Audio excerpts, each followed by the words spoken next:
kapwa-tao. Kung may suliranin, walang karamay. Kung may saya, walang kasabay. Ito'y pagkatao'y sadyang nilikha para sa kaniyang kapwa-tao. Habilin ni Jesus ating pakinggan, magmahalan kayong lahat.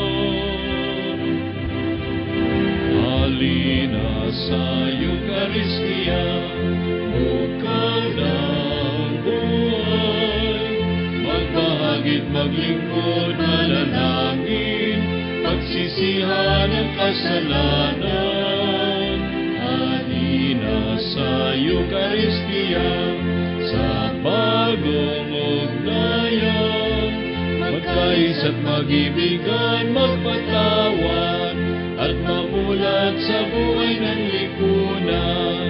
Kung tayo'y nagkakaisa at nagtutulungan, ang sangkatauhan magkakaroon kaganapan.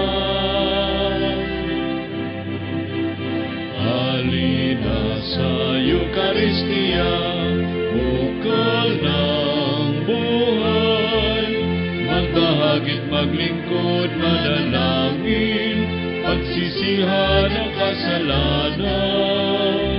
Halina sa Eucharistia, sa bagong ugnayan, magkaisa't mag-ibigan, magpatawad, at mamulat sa buhay ng lipunan. Halina sa Eucharistia, tayo